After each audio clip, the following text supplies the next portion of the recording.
It's personal between me and you, and I'm going to do you some serious harm, you big stiff idiot. The untouchable True School Sports Empire proudly presents something the boxing game's missing. You guys know the rest. This is the post-fight review for what was absolutely a bantamweight classic. That's the best way I could put it. Jason Maloney, Saul Sanchez, WBO bantamweight title. Let's talk about it. Great fight. We'll start with Pops.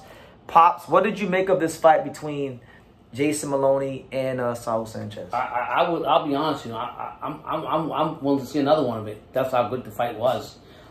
You've seen two bantamweight fighters going there. It was back and forth, like I'll say Tari, Ward, and tip for tat. Yeah, tip for tat. And it was a good fight, very entertaining fight. It was one of the best fights because there was so much action packed. There was some swing rounds. Nobody knew who was gonna win. Which one won this round, that round, and the fight was so close, so I would love to see it again. There actually was a great appetizer for the main meal. Yeah, and by the way, guys, the result of the fight was Jason Maloney winning a majority decision. Mm-hmm. One judge had it 114, and the two other judges had it 116, 112. But it was as even of a fight as even could be. Alex, what did you make of the fight?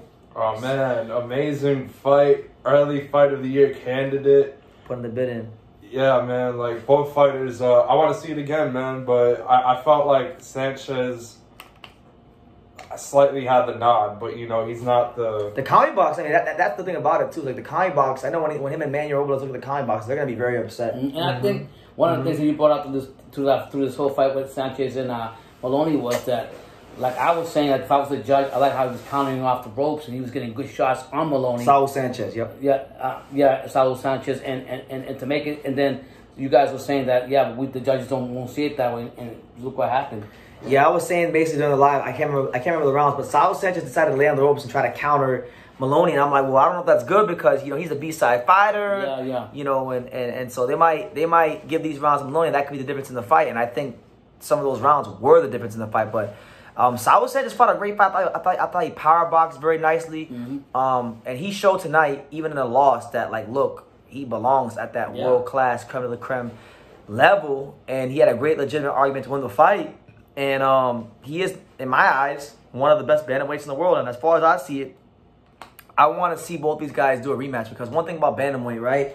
Bantamweight has a lot of good fighters. You know, you got your Takuma Inoue's and, you know, Santiago, who is champion. You got Manny Rodriguez. You got Juntos in the division now. But the division really is lacking, I think, a proper rivalry. It's lacking, I think, fighters that really separate themselves from the pack. And I think in this fight, Saul Sanchez and Maloney, just because it was such a great fight, they've kind of, in my eyes, I'm sure they'd be competitive with a lot of the other guys. But I'm saying as far as them against each other, that matchup has separated itself as, you know, one of the fights in the division. So I want to see a rematch. Top Rank, Bob Arum, Moretti, Brad Goodman. Give these guys an extra six figures and make it a main event. And I'll say to go along with that real quick, I'll say one more thing is that these these lightweights, I love bantamweights, I'm saying the lighter weight classes. I love these fights because it's like a firecracker being ready to get popped. You enjoy them because the fans get to see everything about them. There's no discussion and everything. They go right to the nitty-gritty. Yeah. And one thing about it, from the Maloney side of things, just on a positive note, I think one thing that worked well in his favor is that he had a bit more of a versatile skill set. Like Saul was power boxing and he was in a pocket and he was definitely like throwing his fair share of punches. But, you know, there were times where Maloney, sometimes he would be the aggressor, sometimes he was a counter puncher, sometimes he'd double up on his jab, sometimes he would sit there and he would slug. So sometimes when a guy is the more versatile fighter, from the judge's point of view, it can make it look like that particular fighter is the ring general because he's controlling the real estate in which the fight is fought, you know. But again, the comedy box number, I think Saul Sanchez landed like 40 more punches than Maloney and about like 3 or 4% higher. So he's gonna have a legitimate gripe looking at those numbers and performing the way he performed very well. He's got nothing to hang his hat about. Yeah, I think the whole fight came down to as far as the judges.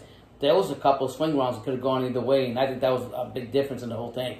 I mean, but I also say Saul made a good impression of himself with his countering, with his fighting, and it made the fight exciting. We already knew what Maloney was all about, but now we know what also Saul can bring to the table. And not just that, I think Top Rank, you know, they're a smart company. I feel like Top Rank now has a way to make fights in the bantamweight division bigger. This fight was great. Everyone who watches it wants to see it again. Yeah. So they should make it again, promote it properly, make it a main event. Don't gotta be no big venue. You could do it, you know, somewhere small, couple hundred seats. In fact, I'll make a suggestion. Bring it to South Florida. Let them fight at the Inherent Pines in that little 300, 400 seat arena where Espinoza and Robeisy just fought. We had a great time. Bring it down here. I'll go to it. But like, I feel like you could. What they should do is have them fight again in a rematch. Now, if there is a conclusive winner in the rematch, then you can move on. But if it's close like this one, you can do a trilogy. Maybe Sal gets a nod in the second one. Then you can do a trilogy, right? But look, if Maloney wins or whoever wins that second fight in decisive fashion, someone gets stopped, then I feel like, okay, you got Junto Nakatani in the division now. He's fighting for a title. If he winds up winning, maybe the winner of this could fight the winner of Junto, or the winner of this could fight the winner of Takuma Inoue versus German Ancajas. Exactly. This fight, if it's used properly, can be used to make the bantamweight division bigger. And I know Alex was very adamant. And I think strongly inside he really felt that the Spanish guy won. Saul Sanchez. Yeah, Sanchez won the fight. I think that he's saying about because it was so close. It has to be another fight. It has to be another fight. Like I'm not mad that Maloney got the fight because Maloney did a lot of things right too. You know. Yeah, man. Like that would be amazing. Inherent Pines. Hey, so Top Rank. Bring it to Pines, man. The Charles F. Dot. Listen. Johnny, where you at? Listen, I'm gonna put my bid in. You know, South Florida, South Florida stand up. Listen, I'm putting my bid in right now as True School Sports. Okay. I heard through the grapevine that Top Rank really likes the Dodge City Center out there in Pines. Now, you can stack the car with some Cubans and whatever you want to do to fill the venue up. Put Xander, you know, on the car if he wants to sell some tickets. Bring Saul Sanchez and Maloney to South Florida. I'd love to go. It'll be a great fight to be at because Espinoza Robeisy was a great fight to be at. But yeah, nonetheless, neither guy has a damn thing to hold their head about. Saul Sanchez will be back. He will be a guy that's a force to be reckoned with in the bantamweight division. I think, honestly, if Top Rank would ever make Saul Sanchez against Takuma Inoue, I think he could beat Takuma Inoue. Honestly, I think he beat the brakes off him if they fought. Oh, wow. Just being honest. But I think at some point, whether it's against Maloney or somebody else, Saul Sanchez is winning a world title at some point. There's no ifs, ands, or buts. Yeah, there's no. He showed me tonight. I mean, he showed me a lot when he knocked out Jericho O'Quinn a couple years ago, and now that win's aged well for him. And then now this performance against Maloney, who's one of the top guys. Remember, he's only ever lost to really like in decisive fashion only to Inoue. He lost to Emmanuel Rodriguez, but that was a split. Some people thought he won. So he's a damn good fighter at bantamweight to deal with. But so like my brother said, Saul Sanchez after this fight, when you get to the fight, yeah. Stock rose even in a loss. But nonetheless, guys, we want to hear from you. What do you guys think? You know, did you think Maloney won? Did you think Saul Sanchez won? Just leave your thoughts on the matter down below. Make sure you guys take the time to subscribe. And like I say in every single one of these videos, you can love me or you can hate me, but I'm just a kid from Daniel. So until next time, take care, guys.